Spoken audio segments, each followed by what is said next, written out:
తైలాభిషేక ఆరాధన ఆగస్టు 25 మంగళవారం. సమయం ఉదయం 10 గంటల నుండి. స్థలం A1 convention hall, old Guntur road, Ongole. Bengaluru పరిసర ప్రాంత ప్రజలకు శుభవార్త. ప్రార్థనా శక్తి తైలాభిషేక ఆరాధన. తేదీ ఆగస్టు 29 శనివారం. సమయం ఉదయం 10 గంటల నుండి. స్థలం Jesus calls prayer tower, Netaji road, Pulakeshi Nagar, Bengaluru. Behind cantonment railway station వెనుక. వచ్చిన ప్రతి ఒక్కరికి ప్రత్యేక ప్రార్థనలు చేయబడును. బెంగళూరు పరిసర ప్రాంత ప్రజలకు శుభవార్త. ప్రార్థనా శక్తి తైలాభిషేక ఆరాధన. తేదీ ఆగస్టు 29 శనివారం. సమయం ఉదయం 10 గంటల నుండి. స్థలం Jesus calls prayer tower, Netaji road, Pulakeshi Nagar, Bengaluru. Behind cantonment railway station వెనుక. వచ్చిన ప్రతి ఒక్కరికి ప్రత్యేక ప్రార్థనలు చేయబడును. తాడేపల్లిగూడెం పరిసర ప్రాంత ప్రజలకు శుభవార్త. ప్రార్థనా శక్తి తైలాభిషేక ఆరాధన ప్రతి నెల మొదటి బుధవారం. సమయం ఉదయం 10 గంటల నుండి. NK highway grounds, Autonagar, Gudem highway bypass road, Tadepalligudem. ప్రార్థనా శక్తి తైలాభిషేక ఆరాధన ప్రతి నెల మొదటి గురువారం. సమయం ఉదయం 10 గంటల నుంచి. స్థలం తూర్పుగోదావరి జిల్లా, అమలాపురం దగ్గర, ఉప్పలగుప్తం. విజయవాడ పరిసర ప్రాంత ప్రజలకు శుభవార్త. ప్రార్థనా శక్తి తైలాభిషేక ఆరాధన ప్రతి నెల మొదటి శనివారం. సమయం ఉదయం 8 గంటల నుండి. స్థలం బొబ్బూరి గ్రౌండ్స్, భవానీపురం, పున్నమి ఘాట్, విజయవాడ. ప్రార్థనా శక్తి తైలాభిషేక ఆదివారపు ఆరాధన సమయం ఉదయం 8:30 గంటల నుండి. స్థలం వైస్రాయ్ గార్డెన్స్, జుబ్లీ బస్టాండ్ ఎదురుగా, సికింద్రాబాద్. ప్రార్థనా శక్తి తైలాభిషేక ఆరాధన సెప్టెంబర్ 6 ఆదివారం. సమయం సాయంత్రం 5:30 స్థలం ఎన్ఆర్సీ గార్డెన్, ముసాపేట్, పిల్ల నంబర్ 842, కుకట్పల్లి. యేసయ్య నామములో మీకు వందనాలు తెలియపరుస్తూ ఉన్నాను. ప్రియులరా, ఈ దినం కొరకు దేవుడు సిద్ధపరిచిన వాగ్దానాన్ని మనం స్వాధీనపరచుకుందాం. పరిశుద్ధ గ్రంథంలో నుండి యెహోషువ గ్రంథము 1వ అధ్యాయము 5వ వచనం ద్వారా దేవుడు మీ కుటుంబాన్ని దర్శిస్తూ ఉన్నారు. యెహోషువ గ్రంథము, జాషువా చాప్టర్ 1 verse 5. నేను చదువుతున్నాను, నాతో కలిసి మీరు కూడా వాక్యమును ధ్యానించండి. నీవు బ్రతుకు దినములన్నిటిని ఏ మనుషుడును నీ ఎదుట నిలువలేకయుండును. నేను మోషేకి తోడయుండునట్లు నీకును తోడయుందును. ఈరోజు వాగ్దానము, ఇందులో 2వ లైన్ అండర్లైన్ చేసుకోండి. నేను మోషేకి తోడయుండునట్లు నీకును తోడయుందును. దేవుడు పరలోకము నుండి నీకు ఇస్తున్న మంచి మాట ఏంటంటే, ఈరోజు నేను నీకు తోడుగా ఉంటాను. ఎలా ఉంటానంటే, మోషేకి తోడుగా ఉన్నాను కదా, అలాగే నేను నీకు తోడుగా ఉంటాను. మోషేకి ఎలా తోడుగా ఉన్నాడు, ఎలా ఉన్నాడు అనే ఆలోచన నీకు రావచ్చు. మోషేకి ఎట్లున్నాడంటే, మోషే ఒంటరివాడైపోయి, మోషే ఎవరో గొర్రెలు మేపుతూ ఉన్నప్పుడు మరి దేవుడే ప్రత్యక్షమై ఒక మండుచున్న పొదలో నుండి మోషేతో మాట్లాడి, నిన్ను ఏర్పాటు చేసుకున్నాను మోషే, నీవు ఐగుప్తు ఫరో దగ్గరికి వెళ్ళాలి, ఫరోతో నువ్వు మాట్లాడాలి, ఇశ్రాయేలు ప్రజలందరినీ కూడా విడిపించుకుని తీసుకురావాలి అని దేవుడు చెప్పాడు. అప్పుడు మోషే అన్నాడు, నేనేంటి, నేను ఐగుప్తు ఫరోతో ఎలా మాట్లాడతాను? ఫరోకి దగ్గర నుంచి పరిగెత్తుకుని వచ్చేసాను, నేను తప్పించుకుని వచ్చేసాను. మళ్ళీ ఆ మనుషుడి దగ్గర నేను ఎట్లా వెళ్తాను? నేను వెళ్ళి మాట్లాడటం మామూలు విషయమా? ఐగుప్తు రాజుని మాట్లాడింది ఇశ్రాయేలు ప్రజలందరూ విడిపించే అని చెబితే ఆయన వెంటనే విడిపించేస్తాడా, విడుదల చేస్తాడా? నేనేంటి అంటే, ఆ మండుచున్న పొదలో నుండి దేవుడు మాట్లాడుతున్న మాట ఏంటంటే, మోషే నువ్వు భయపడకు, నేనున్నాను నీకు తోడుగా. నువ్వు అక్కడ ఏం మాట్లాడాలో నేను మాట్లాడతాను. నువ్వు ధైర్యంగా వెళ్ళి మాట్లాడుకుంటే, నేను మాట్లాడలేను, నేను నోటి మాన్యము గలవాడిని, నాకు అసలు అంత రాజుగారితో మాట్లాడే అంత టాలెంట్ నాకు లేదు, అక్కడ నిలబడే అంత ధైర్యం నాకు లేదు, పైగా అన్ని తలాంతులు నాకు లేవయ్యా బాబు అంటే, లేదు మోషే నేనున్నాను నీతోటి నడు అన్నప్పుడు ఎలాగ ఉంటావు? నాకు ఎలా తెలుస్తుంది నువ్వు నాతో ఉన్నట్టంటే? నీ చేతిలో ఉన్నదేంటి? మోషే చేతిలో కర్ర ఉందనమాట, గొర్రెలు మేపుతున్నాడు కదా. నీ చేతిలో ఉన్నదేంటి? నా చేతిలో కర్ర ఉంది, అది ముందుకు పాడే అన్నాడు. ముందుకు పాడేంటే మోషే చేతిలో ఉన్న కర్ర అలా పాడేస్తే వెంటనే పాము అయిపోయింది అన్నాడు. మళ్ళీ దాన్ని తోక పట్టుకో అన్నాడు. మళ్ళీ ఆ పాము తోక పట్టుకున్నాడు మోషే, వెంటనే కర్ర అయింది. కర్ర పాము అయ్యింది, మళ్ళీ దాన్ని ముట్టుకుంటే మళ్ళీ కర్ర అయిపోయింది. నీకు ధైర్యం వచ్చిందా? వచ్చింది. ఇప్పుడు వెళ్ళు, నేను నీతో వస్తున్నాను, నువ్వేది చెప్పాలో, నువ్వేం చేయాలో అద్భుతాలు నీ ద్వారా జరిగిస్తాను నేను. అప్పుడు మోషే తన భార్యకి వాళ్ళ మామగారికి చెప్పి పిల్లల్ని విడిచిపెట్టి మోషే ఐగుప్తుకి వెళ్ళాడు. ఫరోని ఎదిరించాడు. ఫరో సముఖానికి వెళ్తే అక్కడ మామూలు విషయం కాదు అది. ఒక బలహీనుడు ఆ ఫరో దగ్గర మాట్లాడాలంటే చాలా బలం కావాలి. కానీ దేవుడు ఒక చోట ఏమన్నాడంటే, భయపడుతున్నావా మోషే? ఒక సమయంలో ఫరో దగ్గరికి వెళ్ళాడు, మాట్లాడుతున్నాడు, భయం వేస్తూ ఉంది. భయం వేస్తున్నప్పుడు దేవుడు అన్నాడు, ఓ పని చేయి, నిన్ను ఏం చేస్తానో తెలుసా? ఆ ఫరోకి నిన్ను దేవుడిగా చేస్తాను. బా, ఎటువంటి మాటలండి అలాంటి. మన దేవుడి మాట ఎట్లా ఉంటుందంటే, మనం బలహీనులు అంటే మనల్ని బలవంతులకి దేవుడిగా చేస్తాడు మనల్ని. దేవునికి మహిమ కలుగును గాక. మోషే, నేను ఫరోకి నిన్ను దేవుడిగా చేస్తాను. నిజంగా దేవుడిగానే చేశాడు. ఫరోతో వాదించే అంత బలం ఉండాలంటే మామూలు వ్యక్తికి ఉంటుంది అది. అందులో ఐగుప్తు ఫరో అంటే ఆడు మామూలు వాడు కాదు, ప్రపంచంలో చాలా గ్రేట్ అనమాట. అసలు ఆ మనుషుడు ముఖంలో ముఖం పెట్టి ఎవడు చూడలేడు. ఫరో ముఖంలో ముఖం పెట్టలేము, ఎదురుగుండా సమాధానం చెప్పలేము. వాడు చూపు అలాగుంటుంది, ఆ మనుషుడి యొక్క ఆకృతి అలాగుంటుంది, ఆ సామ్రాజ్యం ఎలాగుంటుంది. ఒక బలహీనుడు గొర్రెలు మేపుకునేటువంటి మోషే రాజుని ఎదిరించి ఇశ్రాయేలీలందరినీ కూడా విడుదల చేసుకొచ్చాడు బయటికి. ఆకలేస్తుంది అన్నారు వాళ్ళందరూ. అప్పుడు ఆకలేస్తుందంటే ప్రభు అని యెహోవా దేవుని ప్రార్థన చేస్తే ఆకాశం మన్నా పడింది. మంచినీళ్ళు కావాలన్నారు, బండను కొడితే నీళ్ళు వచ్చినాయి.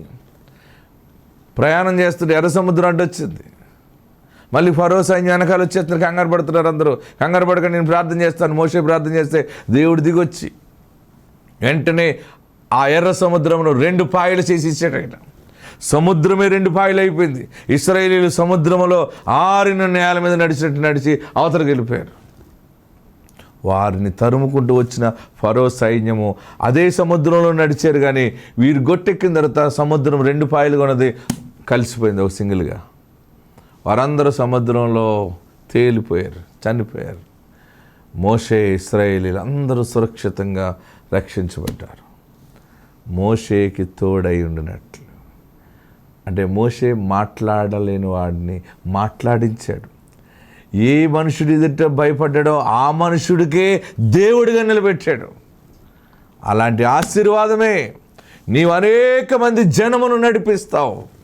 అనేక మందికి దీవెనకరమైన యోగ్యమైన పాత్రగా మార్గదర్శకుడిగా ఉంటావు, మార్గదర్శకురాలుగా ఉంటావు. ఎందుకంటే దేవుడు నీకు తోడై ఉన్నాడు. నీ జీవితం జీరో అవ్వచ్చు, కానీ ఆయన హీరో గనక నిన్ను హీరోగా నిలబెడుతున్నాడు. ఆయనే చేసుకుంటాడు. కానీ ఆయన మానవుడు కాదు గనక, దైవం గనక మానవుడు అయిన నీలోనికి వచ్చి ఆయన ఆత్మ ద్వారా కార్యములు జరిగించడం ద్వారా ఆయన ఘనపరచబడతాడు, ఆయన మహిమపరచబడతాడు, నీవు బలపరచబడతావు. ఇంతవరకు నాకు మాట్లాడటం రాదనుకున్నావేమో మాట్లాడతావు. అద్భుతముగా నీ నోరు సరళమవుతుంది.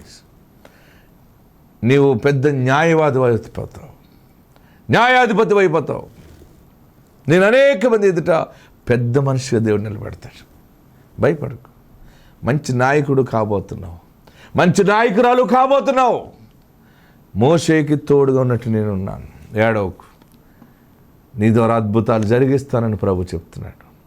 ఎక్కడికి వెళ్ళి నువ్వు ఏది చేసినా గొప్ప ఫలింపు నువ్వు చూస్తావు.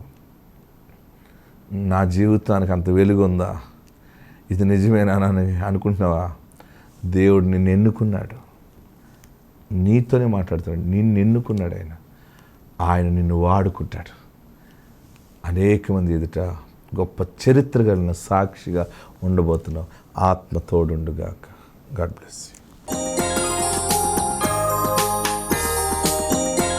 వాక్య భాగంలోకి వెళ్దాం. పరిశుద్ధాత్మ దేవుడు ఈరోజు మనకిచ్చేటువంటి ఆమోసు గ్రంథము 9వ అధ్యాయం 11, 12 వచనాలు చదువుకుందాం.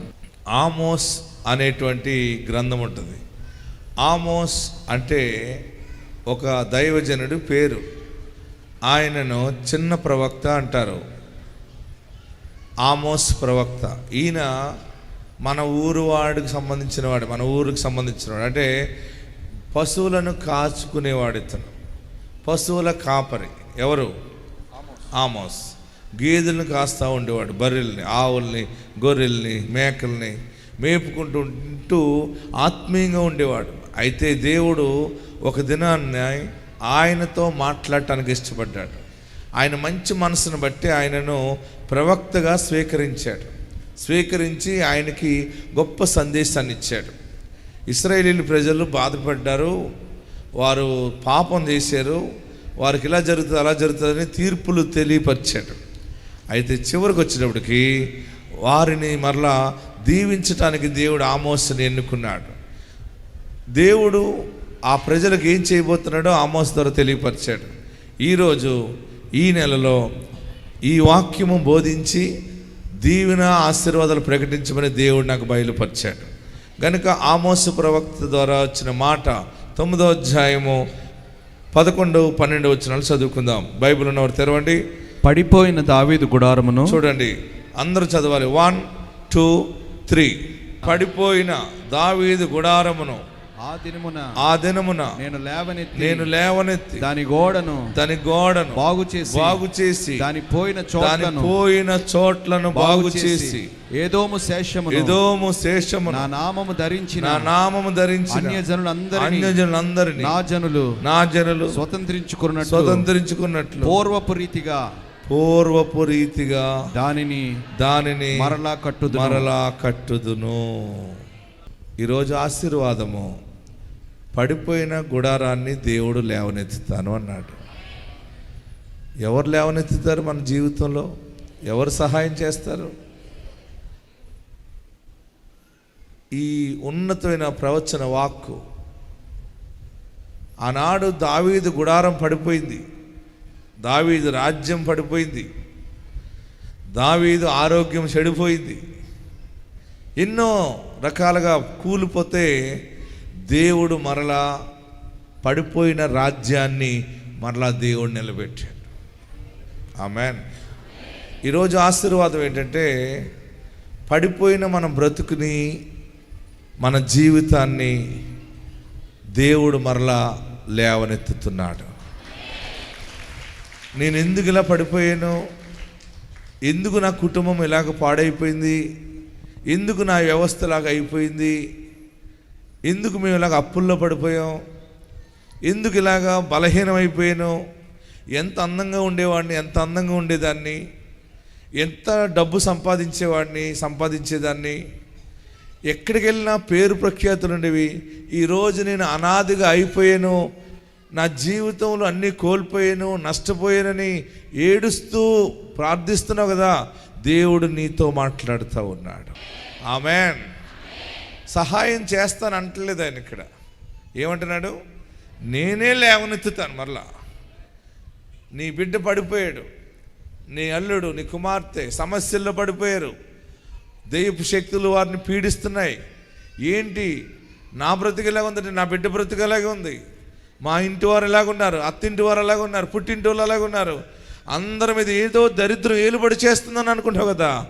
పరమ తండ్రి ఈరోజు నన్ను లేవనెత్తుతున్నాడు. హల్లెలూయా.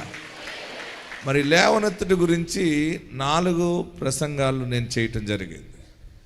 మరొక అంశాన్ని ఈరోజు, ఇందులో కొత్త అంశాన్ని మనం ధ్యానం చేసుకుందాం. పరిశుద్ధ గ్రంథంలోనే మనకు కనబడుతుంది, పూర్వపు రీతిగా మరలా దానిని కట్టుదును. దేవుడు మీకు ఇస్తున్న మాట ఇది. ఒకప్పుడు ఎంత సంతోషంగా ఉన్నావో, ఎంత హ్యాపీగా ఉండేదనవో, మరలా ఆ సంతోష దినాలు దేవుడు నీకు ఇస్తున్నాడు. కొన్ని సమయాల్లో మనసు పాడవుతుంది. భర్త మారిపోయినప్పుడు, భర్త నుంచి నీకు ప్రేమ తగ్గిపోయినప్పుడు, భార్య నుంచి ప్రేమ తగ్గిపోయినప్పుడు మనసు గలిబిలైపోతూ, మొదట్లో ఎంతో బాగుండేవాడు నా భర్త, ఇప్పుడు ఇలాగ అయిపోయాడు, నా భార్య బాగుండేది ఇలాగ అయిపోయింది, నా పిల్లలు అసలు నా మాట అసలు ఒక్కటి కూడా మాట కొట్టివేసేవారు కాదు, అటువంటిది నా పిల్లలు మారిపోయారని ఏడుస్తున్నావు కదా. మరలా నీ కుటుంబానికి మంచి రోజులు దేవుడు ఈరోజు పెడుతున్నాడు. మరలా పూర్వపు రీతిగా కడతానన్నాడు. ఎలా కడతాడో చూద్దాం. పరిశుద్ధ గ్రంథంలో 9వ అధ్యాయము 14వ వచనంలోకి రండి. 14వ వచనంలో కొత్త అంశాన్ని ఇందులో మనం నేర్చుకుందాం. మరియు శ్రమనందుచున్న, చూడండి, మరియు శ్రమనందుచున్న నా జనులకు ఇశ్రాయేలీలను నేను చెరలో నుండి రప్పింతును. పాడైన పట్టణములను మరలా కట్టుకొని వారి కాపురముందురు. ఆమేన్. హల్లెలూయా. హల్లెలూయా. గట్టిగా హల్లెలూయా చెప్పండి. నమ్మిన వారందరూ హల్లెలూయా చెప్పండి. దేవుడు నాకు ఇచ్చాడు ఈ మాట, ఇది నాది అని నమ్మిన వారు గట్టిగా చప్పట్లు కొట్టి హల్లెలూయా అని ఆమేన్ అని చెప్పండి. మరలా దేవుడు తిరిగి లేవనెత్తుతాడు, పూర్వపు రీతిగానే లేవనెత్తుతాడు. ఆమేన్. ఆయన అబద్ధికుడు కాడు, ఆయన సత్యమైన వాడు. నిన్ను మరలా లేవనెత్తుతున్నాడు. నేను లేవనెత్తబడటానికి ఏ బలము లేదు, నాకు లేవనెత్తటానికి నేనున్నాను, సహాయం చేస్తానని మాట సహాయం కూడా చేయట్లేదని ఏడుస్తున్నావు కదా. వారు మాట ఇచ్చినా చేయలేరు. వారు ఒకవేళ ఏదైనా చేసినా 10 మందికి చెప్తా, నేను చేశానని. అది మనకు అక్కడికి రాదు. అది నా ప్రియ సహోదరులరా, దేవుడు నిన్ను లేవనెత్తుతున్నాడు. మీ ఇంట్లో శుభకార్యాలు జరగబోతూ ఉన్నాయి. మీ ఇంట్లో ఆత్మ సంబంధం ఎదుగుదల కాబోతా ఉంది. ఈ లేవనెత్తడం ఎలాగుంటుందో మరొక అంశాన్ని ఇక్కడ మనం చూస్తే 14వ వచనం, మరియు శ్రమనందుచున్న నా జనులకు ఇశ్రాయేలీలను నేను చెరలో నుండి రప్పిస్తాను. ఈ రోజు నుండి మీకు విడుదల, ఆశీర్వాదం. అంటే ఏ చెరలోకి వెళ్ళిపోయి బంధించబడ్డావో అందులో నుండి విడుదల దేవుడు ఇస్తున్నాడు.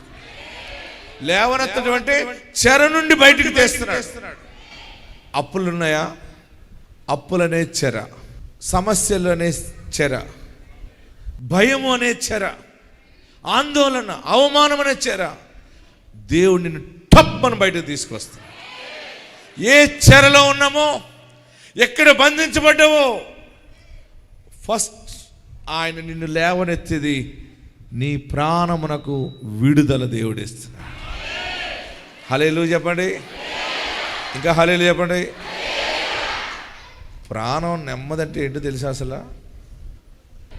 చెప్పండి మీరందరూ. అందుకనే అది ఇవ్వలేదు ఇది ఇవ్వలేదు అన్నది కాదు.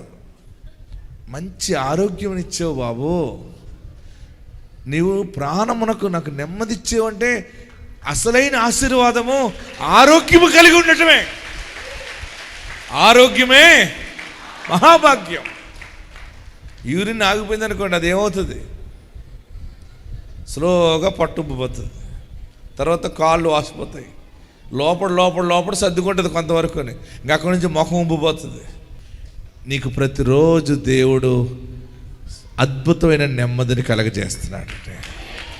ఇంతకంటే కావాలా? ఇంకా ఏమన్నా? ఏదైనా సంపాదించుకుంటాం కానీ సంపాదించుకోలేం. ఇది దేవుని అనుగ్రహమే. అయితే ఇటువంటి రోగాల నుంచి, బంధకాల నుండి, సమస్యల నుండి దేవుడు మిమ్మల్ని విడుదల చేస్తూ ఉన్నాడు.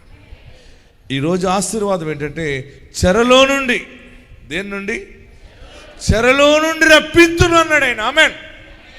నీ శరీరములో ఏ రోగమైనా సరే, ఏ రోగమునకు బానిస అయిపోయావో దాని నుండి దేవుడు విడుదల చేస్తాడు.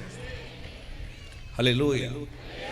ఏ అప్పులకి బానిసగా మారిపోయావో, ఒక అప్పు తీర్చడానికి ఇంకొక చోట అప్పు చేస్తున్నావు, వారికి వడ్డీ కట్టడానికి మళ్ళీ వేరే చోట అప్పులు తిరుగుతున్నావు, అప్పుల్లో మునిగిపోయిన ఏడుస్తున్నావు కదా. దేవుడు నిన్ను లేవనెత్తుతున్నాడు. ఆమేన్. హల్లెలూయా. దేవుడు నిన్ను సమస్యల నుండి, చెర నుండి దేవుడు తప్పిస్తున్నాడు. అయిపోయింది, ఇంకా చెరకాలము ముగించబడింది. స్వతంత్రంగా బ్రతుకుతావు. ఏది చేయాలంటే అది చేస్తావు, ఏది తినాలంటే అది తింటావు, ఎక్కడికి వెళ్ళాలంటే అక్కడికి వెళ్తావు. ఏ బంధకాలు నీకు ఉండవు. దేవుడు రాజమార్గములో నిన్ను నడిపిస్తాడు. హల్లెలూయా. రెండవ ఆశీర్వాదం అక్కడ కనబడుతూ ఉంది. పాడైన పట్టణములను మరలా కట్టుకుని వారు కాపురముందురు. ఆమేన్. దేవుడు పూర్వపు రీతిగా మరలా నిన్ను తిరిగి కట్టెదను అన్నమాట ఎలా లేవనెత్తుతాడంటే, పాడైన నీ సంసారాన్ని, నీ కుటుంబాన్ని, మీ ఇల్లుని మరలా నువ్వు కట్టుకుంటావు.